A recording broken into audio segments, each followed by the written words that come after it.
Well, hello everybody, and welcome back to another episode of We Watch Shudder. My name is Michelle, and who's here with me? It's JD. It's JD. Kinda. It's always JD. It is. Hello, everybody. It's us. Every single time. Every single time so far. What a good win streak for us. Right. If you are new to the show, hi, hello, welcome. We watch Shudder. Shudder is a horror streaming service. They have horror adjacent movies on there, as well as straight up horror movies, and we watch them and we talk about them. Sometimes we talk about not Shudder stuff, like we did for a while before we started recording, because we just love horror in general. We are not sponsored by Shudder. We're just two nerds who love horror, and if Shudder's gonna put it out, we're gonna talk about it. May as well record while we do.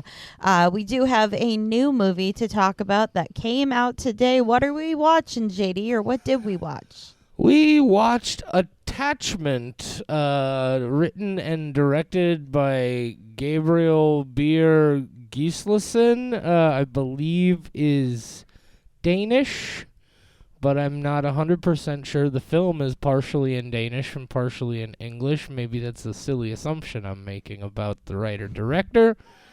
But yes, Attachment is the name of that film. Attachment. So, let's get right into it, shall I?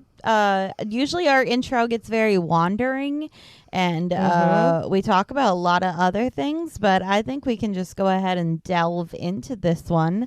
I don't think we should read the Shudder description. It seems very spoilery. I was just taking a quick look at it, and yeah, I think there's probably more there than necessarily needs to go on in the spoiler-free part. So why don't we just get everybody with our spoiler-free thoughts? Michelle, do you want to start on this one? Yeah, sure. So, I was pleasantly surprised. I don't know. It's just a pretty solid horror. There's some stuff that I thought was really legitimately kind of like spooky or scary. I don't mean to interrupt, but just a quick side note. You just did it. You remember that thing I brought up a few weeks ago on Facebook? You just said this is a really decent horror. You didn't say horror movie. You just said a horror.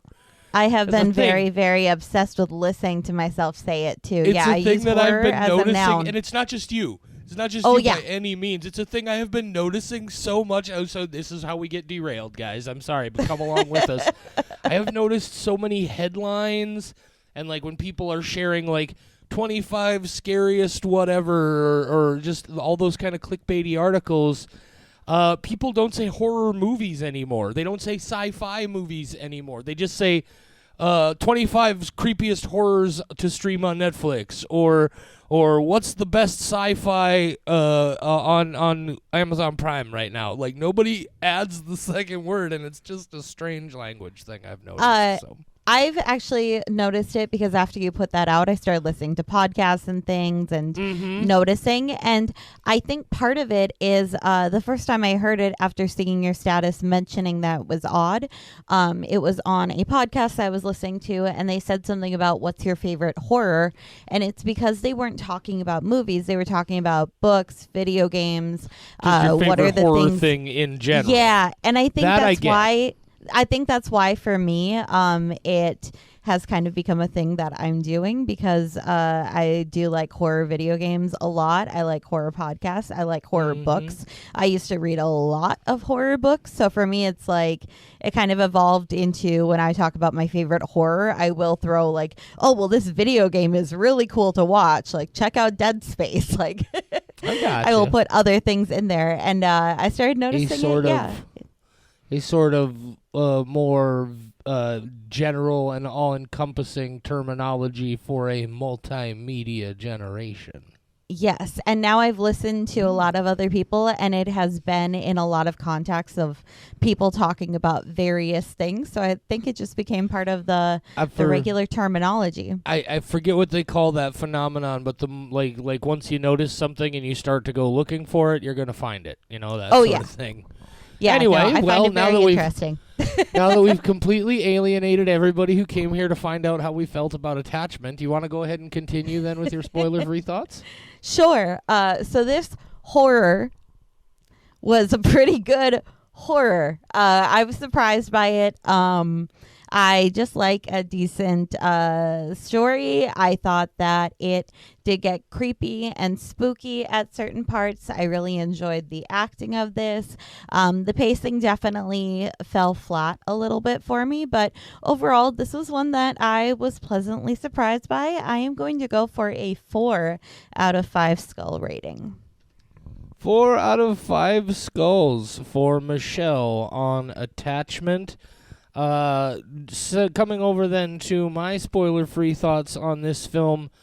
This one is pretty easy for me to sum up. I really, really enjoyed the first hour of this movie, and then the last half hour or so, it just became very routine stuff that I've seen plenty of times before.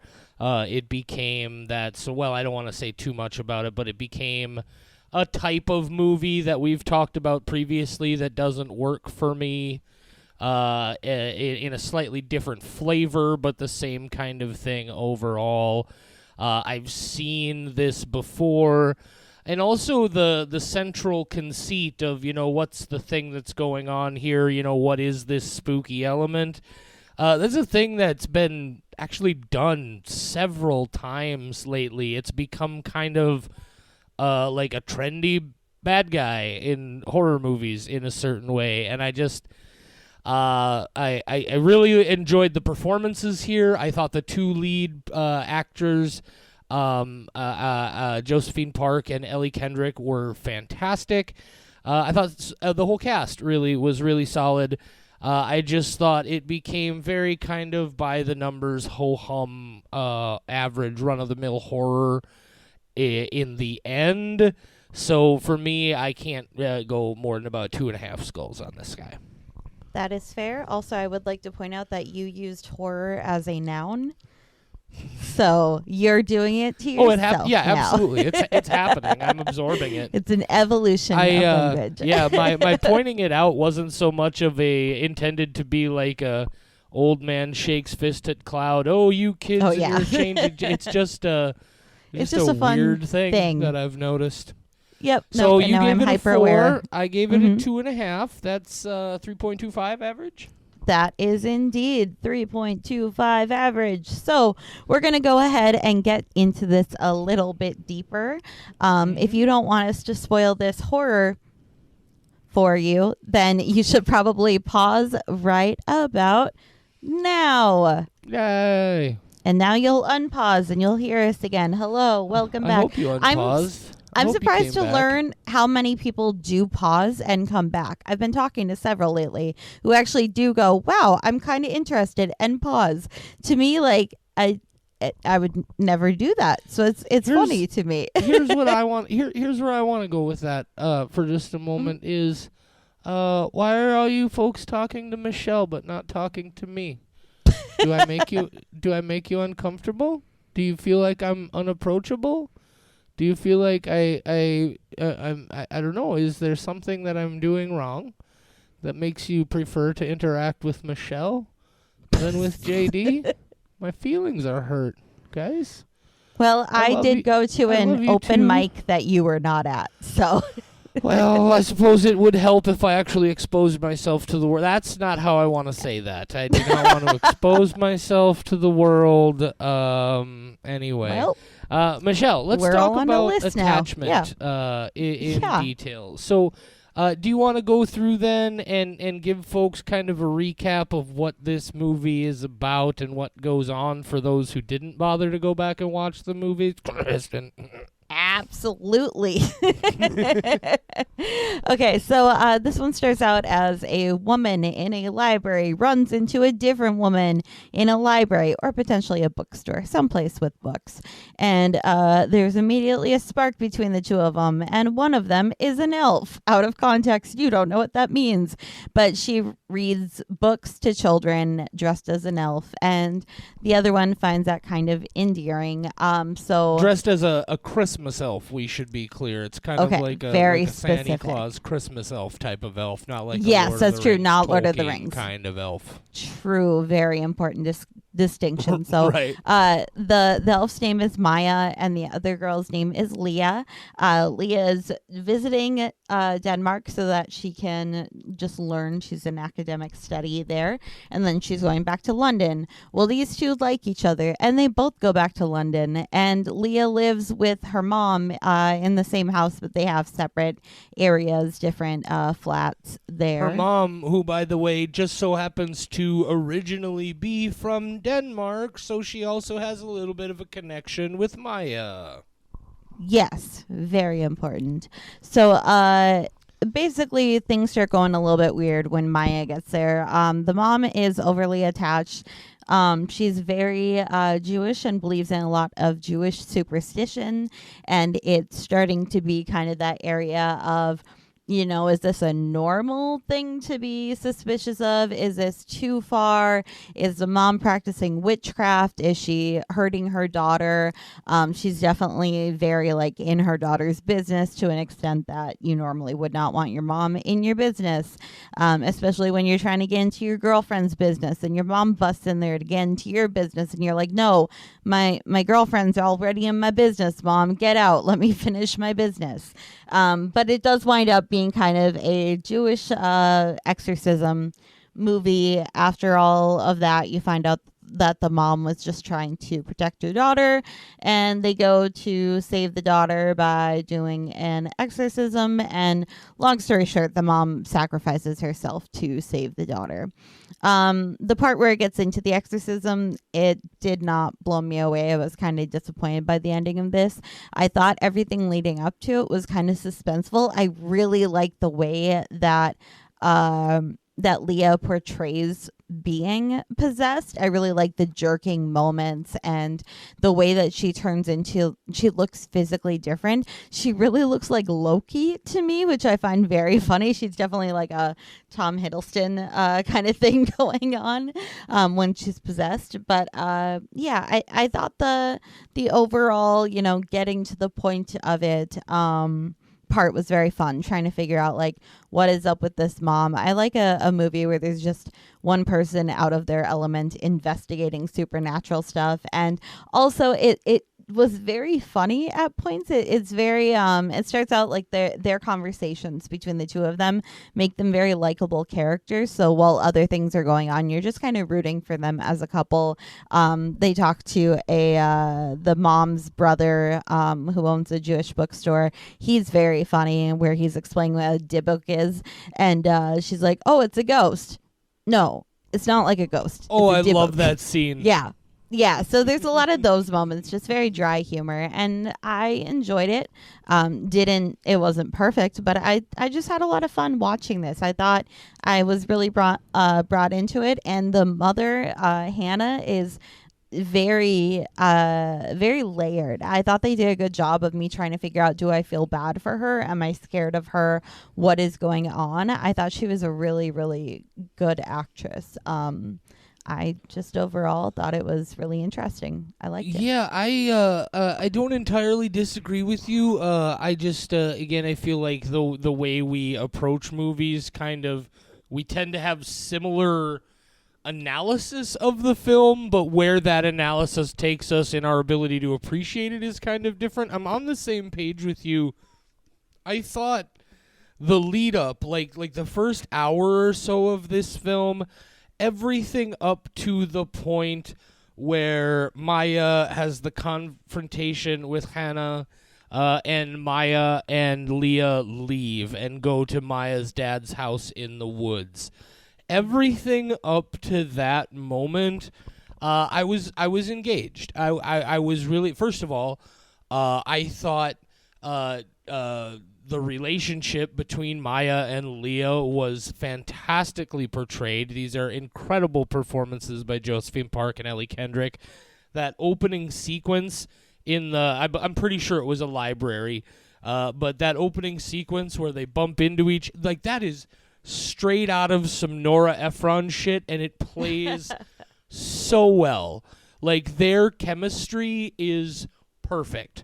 Right, it was so well done, and also I really appreciate that It's definitely brought up as a potential element. Like, Maya has some worries that this relationship might not be accepted, but they all very quickly prove to be completely unfounded worries. Like, nobody cares about that part of this story at all, and I really I appreciated that. I thought the performances were great. Sophie Grebel as the moment. I did like what you talked about, where this really keeps you guessing, especially between Hannah and Lev. Is that his name? The brother-in-law. I think so. Between those two, where it's this very genuine back and forth for the whole time of like, okay, clearly these are two opposed forces in a certain way, but which one is really the one that's the problem and which one is not? How much I thought they did a good job of establishing that we're seeing things that they appear to be bad things, but they very much made it feel like, is this really what we think we saw? Or like, they do a really good job of keeping you in suspense of what they give you just enough, right, to make you just keep saying, what is going on here? And they introduce some of those Kabbalah and Jewish mystical elements, like the Dybbuk, and they talk about the names of God and the golem a little bit, and they bring some of that in. I just, once the moment happens, right? Once the separation happens, and suddenly Leah is separated from her protection. And the thing of it is, I kind of caught on to that element of it because of all the repeated phone calls at the beginning from her mom. Mm-hmm. By the time we get to that point, I had kind of sorted out that, like, okay, part of the reason her mother was so obsessed with getting in touch with her and why she immediately went home after that seizure is related to this, right? But then everything in that last part, it just became very run-of-the-mill, like haunting/possession stuff, right? She's possessed by an evil spirit, and she eats a cat, and she kills the cat lady's At least one owner. of us ate a cat, right, JD? Oh, fuck you. Fuck you too, Kevin. I know you're out there. But and then, like, it just turns out that like Hannah and Lev are just, we're actually on the same side, it turns out, and there's no real explanation of what happened between them, why there was that opposition, what happened to clear that opposition and bring them together. I guess you could say it's the simple fact that they both know, they just both finally decided to put their bullshit aside in favor of what's best for Leah. But I felt that ending of the film, that whole chunk of it felt very rushed, felt barely fleshed out. I thought it was very lacking in comparison to that first hour of the film, which I thought was real good suspense development, real good keeping you on your toes, uncertain of what's happening, incredible character portrayals. The last chunk of the last act of this movie just lost it for me. I'm actually in the same boat with you. I didn't enjoy the last part of it. However, I didn't hate it so much, and I was like, this is flawed. This feels like it kind of switched into a different movie, just more something we've seen before, like you mentioned. Sure. It. But I loved seeing Leah possessed so much that I was like, I forgive it. I just want to see more of that. Well, and I understand that, but that also makes me then wonder, because I mentioned earlier, the Dybbuk specifically has appeared in multiple films in the last 10 to 15 years now, right? There was a movie back in 2009 called The Unborn, 2012, The Possession. A movie I almost walked out of because I hated it so much. The Possession? I haven't even seen it. It stars Jeffrey Dad Morgan. Jeffrey Dean Morgan? No, Jeffrey Dad Morgan. He's always a dad. He's got dad vibes. Oh, okay. I see what you're doing there. He's daddy. Also, though, there's a 2015 film from Poland called Demon. And if you've never seen that, I strongly suggest you check it out. It is also very much connected to a Dybbuk type story, and a lot of those same sort of things that you enjoyed about the way she presents that possession. You get a lot of that same sort of contortionist weirdness in Demon as well, and it makes me wonder, because I haven't done a lot of actual digging into Dybbuk mythology, it makes me wonder if that's a specific thing that they talk about in Dybbuk mythology, because so much of what Ellie Kendrick does in this movie, in those possession moments, was very reminiscent of some of the things that I saw in 2015's Demon. So I strongly recommend you check that movie out as well. But I agree. I again, the performances here, I can't fault them. This was a hell of a cast across the board. It felt like the script and maybe the editing in the third act was just rushed, and they just needed to get something to screen. I feel like, I don't know, there's a part of me that believes that Gabriel Bjerre Gislason didn't want this to be as straightforward a ghost/possession story as it ended up being, but maybe made some compromises along the way. And I get that. I'm pretty sure this is a first feature for him, or just a very early feature. So I get that. But the performances here, again, especially the chemistry between Josephine Park and Ellie Kendrick as Leah and Maya, I thought was one of the greatest portrayals of just an early new relationship that I've ever seen. I thought it was really strong. Yep. No objections here. I didn't make a ton of notes on this one because I was just enjoying watching it. I didn't feel like if other people dislike this, I'm going to have to argue with them. And, that's when I start making a lot of notes. It's like, I feel really strongly that there is a way to feel about this. There is one thing I did want to point out about this movie that I really enjoyed. And it again, is mostly in that first hour or so where there's establishing all of this intrigue and what's going on. They do a lot of things where it feels like, to me, they are setting you up to expect things to happen, and then nothing happens. There's this incredible shot I'm thinking of, I believe it's a shot of Maya at the foot of the staircase in the building where Leah and Hannah live. And she's like at Hannah's door at the bottom of the staircase, but the staircase is almost completely in pitch black, like you can't even see beyond like the first stair, and the camera's moving back and forth, and I thought for sure there are moments where it uses your expectation of horror tropes to create a feeling of suspense without ever actually having to pay them off for you.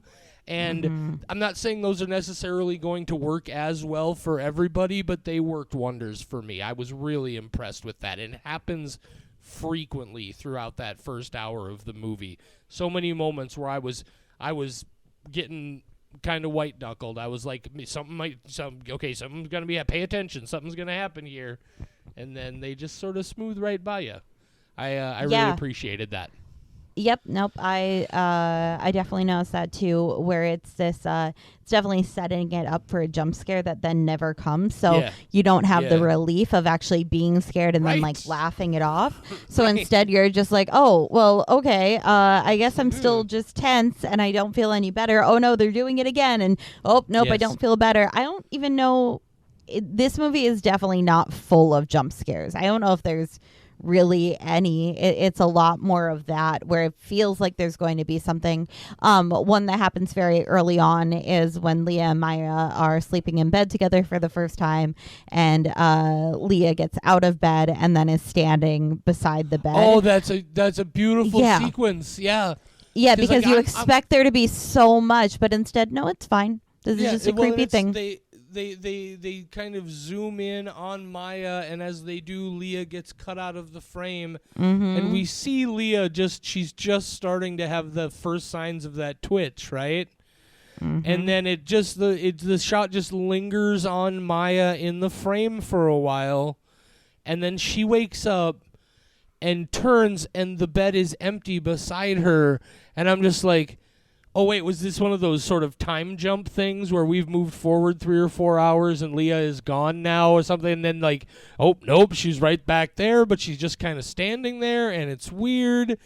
There's a lot of very subtle but very effective stuff that goes on in the first hour of this movie. Yeah. The first hour of this movie is very, very, very good. It just doesn't pay off. Like you said, it's a lot of stuff we've seen before. I really enjoyed seeing the style of possession that Leah uses, and I am going to be watching some more things now. I believe I've seen Demon, but now that I've seen this movie, I do want to go back and revisit it. Looking at a lot of stills, it looks like something I've seen before and just don't remember very much of, but I do like just the way that they do this is just jerky and unnerving. But dear God, if you see it, she looks like Loki. I swear to God, she looks so much like Loki. It's really well done. This is from what I can tell, at least according to IMDb, the feature debut as both writer and director for Gabriel Bjerre Gislason. Definitely looking forward to see more things that they direct. Maybe they might want to consider finding a writing partner, help them, or maybe the problem wasn't, there's so much happening in, like, I was really expecting this to play out as more of a Saint Maud kind of, like, there are things happening here, but a lot of it is more rooted in the individuals in the story, their personal experience and perspective, and not necessarily a statement about the literal reality of what's happening. And that's something we've talked about previously, especially with Christian mythology, when we get into movies like whatever that movie was we saw early on where the Baphomet starts walking around, and it's like, the moment you do those things where you want me to take a known world religion or mythology and believe that is the real world these characters are in, I kind of disconnect. And I was hoping for something, again, a bit more subtle on that end here. And I definitely look forward to seeing more from Gislason in the future and see how those things play out. Mm-hmm. Yeah, I have nothing else to add. Like Sweet. I said, I wrote down one line of notes, and then I just enjoyed this. Outside of that, there's a lot to enjoy. I definitely, even listening to us talk about it, it does keep you guessing, but it's also still kind of predictable that there are two ways that this will end up. It does go down one of the routes. It's very predictable in that sense, but, And, of course, keep in mind that, if you've been with us a long time, you're aware, if you're just checking us out recently, JD is very much, in a lot of ways, a slave to the narrative, right? Like, I will, to me, when I'm evaluating a movie, I will overlook and forgive a lot of things in favor of the primacy of the narrative itself. I go to movies for storytelling, and people go to movies for different reasons. They go to get different things out of them. That's what I go for. That's my number one thing, is the storytelling. Everything surrounding the storytelling here is fantastic. This is really, it's worth seeing. Just be aware that last chunk is going to be, at least in my opinion, kind of just ho-hum.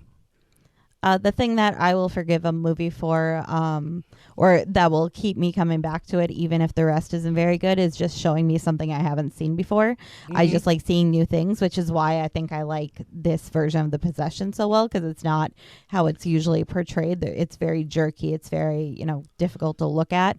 But yet at the same time, this didn't fulfill it for either of us once it got to the end, because it turns very typical. It's not stuff that we haven't seen before, and the story does kind of fall apart a little bit. That image, by the way, that you see early on in this film, where they're looking at the book, and she sees the image of the Dybbuk, of that man sort of carrying a skeleton slung backwards over, so they're back to back, right? The skeleton and the man. That's actually a very famous image that I recognized immediately as soon as it popped up on the screen. It's I don't know what made me stop to think of that, but I thought that was a pretty cool moment. It's like, oh, that's that famous Dybbuk image that everybody knows by Ephraim Moshe Lillian. Yeah, that's just a random you're so comment. cultured. You know art. I don't know art. I don't know. No, I don't know it. I know it specifically as an image of the Dybbuk. It's like that's like I remember looking up Dybbuk at some point, and like if you just do a Google search for Dybbuk and go over to the image search, it's the number 1 image and the number 3 image. Like that is a well-known illustration of a Dybbuk, and I like it. I like that. But I also like how it feeds into that discussion. Oh, so it's like a ghost. Well, no, it's a Dybbuk. Yeah, no, so it's like not a ghost. It's a Dybbuk. Yeah. I thought you were going to say that it was art from heavy metal music. No. I really expected you to say like that was some I art. imagine some band somewhere. Yep, here we go. If you scroll down far enough, there's a band called let's see. I'm just the Not a Ghost here. were the Dybbuks. Is that their name? Not a Ghost, Dybbuks. A band called Serious Defect who have a song called Dybbuk, and that picture is the cover art that they used. See, now we're just talking random things here at the end of the episode. We're done talking about attachment. Definitely, if you enjoy excellent acting and just phenomenal chemistry in relationships, this is a really enjoyable movie. There's some great little dry humor moments. Just don't expect a really impressive payoff, and you might enjoy yourself. Do you have any closing thoughts, Michelle? I hate when I send an email and I say, please view the attachment, and I didn't actually send it. You mean you didn't actually attach the attachment? Yeah. I send the email and I didn't send the file. So I do that all this the is time. a much better attachment than the ones that I don't send to my email. For sure. What are we talking about next week, Michelle? Next week we are going into an older catalog item, because there is not a new original or exclusive release. So we will be talking about Shrew's Nest, which I don't think either of us have seen. Nest. I have never seen it. No. Yep. Nope. I haven't seen this. So it'll be a little bit older catalog item. So y'all, if you want to watch it too, you don't even have to wait till Thursday. You can watch it right now if you want to, and then listen to our review on Thursday. Absolutely. Also, guys, just a little, sometimes we occasionally, like on our website, we watch Shudder.com. We talk about some non-Shudder horror releases occasionally. Tomorrow, I knew you were going to mention it. I have to. Tomorrow, Michelle and I are both. I was supposed to see it tonight, and circumstances got in the way. But tomorrow, Michelle and I both will be seeing a horror movie that honestly, it's been at least since Hereditary that I was really caught up in the buzz of a horror movie the way I am about this one. I didn't catch the buzz on The Witch. It was already, like, I heard about that late in the game and saw it, like, 2 weeks later. Hereditary I really waited for a long time and finally got to see. There's a film from another streaming service that is called Screambox, operated by, I believe, the folks at Dread Central. Either Dread Central or Bloody Disgusting, I can never remember. And those two groups might be part of the same thing, too. I don't know. Very incestuous horror community, and what would you expect from the horror community? But incest? You've probably heard about that film, The Outwaters. If you haven't heard about The Outwaters, frankly, I don't consider you a terribly serious horror fan. Wow. Attack them. I'm saying everybody and their mother has been talking about, including the director's mother, by the way. Robbie Banfitch is the director of The Outwaters, and his mom, Leslie Banfitch, is a longtime professional Hollywood makeup artist, and she is on Twitter, and she has the most wholesome content in the world, just loving support for her son and his horror movie, The Outwaters, which is, according to many reports, one of the most viscerally terrifying things ever put on film. And I really appreciate the idea of a loving mother just being like, "Oh, honey, you made a nightmare. I'm so proud of you." I really love that. But no, we're going to see The Outwaters. We're going to talk about it with you guys somehow. We haven't completely decided how we're going to do that yet. But 2023 looking to be a good year for horror, both on Shudder and through other avenues. I'm pretty excited about it. I am really worried about if The Outwaters sucks, how your mental health will be able to take it. I'm honestly, I got to be honest with you folks. Again, I love Shudder. They've got a lot of good stuff. There have been a lot of movies that have come out in the last year or so that I was definitely excited for.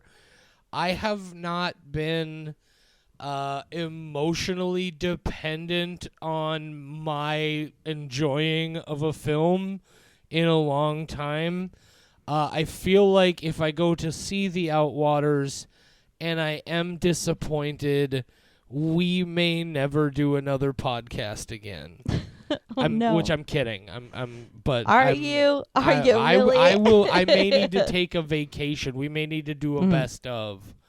I am so hyped on this movie. Like I haven't been hyped on a movie in a long, long time.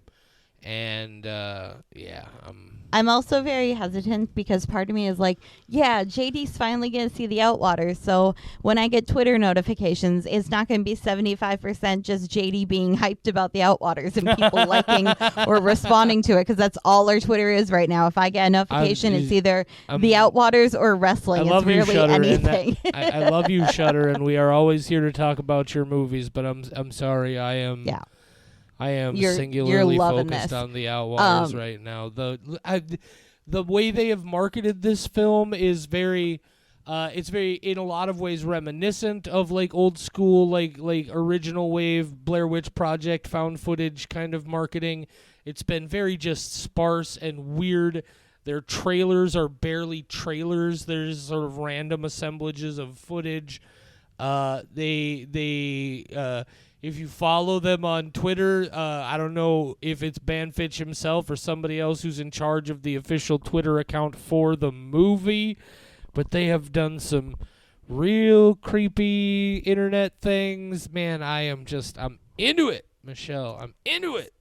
No matter how this movie turns out, I know that the Twitter second phase will now begin, where it's just you tweeting about The Outwaters, but now you know what The Outwaters actually is, and you are either very happy or very angry. In my head, if it goes well, the tweet as soon as I walk out of the theater will be, "Well, I just saw The Outwaters. Thanks a lot, Robbie Banfitch. Never fucking sleeping again." Like that'll be the whole tweet. I think I find it extra funny because this past fall you said, "Hey, I want to step away from Twitter a little bit and have you do most of the posting. I probably won't post very much anymore." Now, The Outwaters came out, Outwaters is coming out, and there's no possibility. You're like, I am fully committed to Twitter. I need to know, Michelle. I You're feel only like 14 hours away from knowing, so.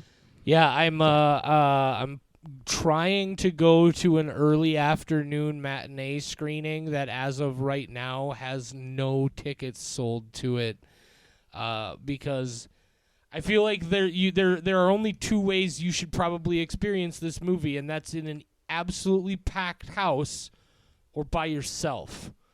And so I'm going to try to go see it by myself. And then Michelle sees it tomorrow night. With a group of people, because I like a group experience at the theater. You enjoy human beings. That's how that works. I do. So we didn't intend to spend 10 minutes talking about our excitement about the Outwaters right at the end here, but it happened, guys. I'm sure it's going to happen at the during the upcoming Shrew's Nest one, and then if we release a bonus episode, and then for like the next 4 episodes, there's going to be a reference to like, wow, so this movie did some stuff not as good as the Outwaters, which I have now seen. It's going to be like the high water mark in early February. Like how we reference Hereditary a lot, or like Paranormal Activity. It's going to be one of those of like, well, it didn't do it as well as the Outwaters did. Yeah. So and I should mention just briefly, if you are in the Fargo-Moorhead area, it's playing at the West Acres Cinema. It's you'll get this very, very early Friday morning. It plays 1:45, 4:45, and 7:30 Friday, Saturday, and Sunday. On Monday, it plays Tuesday, I believe it plays 4:45 and 7:30, and then there's a final Wednesday showing at like 4:45 in the afternoon. Go see the Outwaters. Support, but not tomorrow during 1 o'clock because JD doesn't want anybody there. Please, I mean, if you end up being there, it is what it is. I have to see it then. I don't have any other choice at this point. But go support independent horror in your theaters. Buy that ticket and see that movie, and maybe we'll get more and more and more cool stuff like that. Mm-hmm. Or if you're a rich in the person, Fargo-Moorhead area, go to theoutwatersmovie.com. No, I am not on the payroll. Robbie Banfitch hasn't even answered my question about who the lady singing on the soundtrack to his thesis film White Light that you can watch on YouTube is. Yeah, that's right. I tracked down his thesis film school project on YouTube, and I watched it. I'm very excited.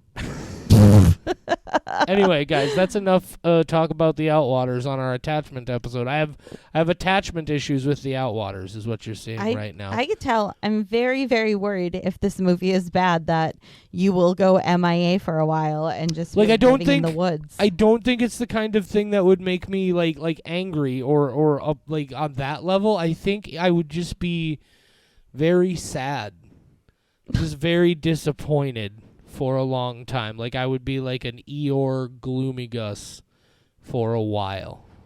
This turned into a 15-minute review on just the marketing for the Outwaters. Not even the movie. We need to go. Neither of us have seen it. We need to go. Say goodnight, we watch Michelle. Shudder. Wait. We watch Shudder on all the social media platforms. Right. It's Facebook, Twitter, Instagram, TikTok. Eventually there will be TikTok squelching files. If you want to see 400 to 500, soon to be 600 subtitles that say squelching from various TV shows and movies, I'm working on it. I have very specific needs for the photo gallery, and I have found some ways to embed it on the website. It's finally going to happen. I wasn't going to release it without it being perfect, and it's kind of ridiculous. Awesome. And also, if there are any, like we've been going back through and picking up older original and exclusive titles on the weeks that Shudder does not have new releases that are original or exclusives. If there are any older original and exclusives that you'd like to hear us talk about that we haven't already talked about on the show, drop us a line on any of those social media platforms. Shoot us an email at mail@wewatchshudder.com. And as long as we don't have anything else going on, we will take your request into account. Yeah, and if you want to not listen to the Outwaters stuff, you can just skip everything starting at the 31-minute mark, which you're probably mad to learn now after you've already listened to it. But, I mean, we tried. Okay, I think that's enough. Say goodnight, JD. Good night, JD.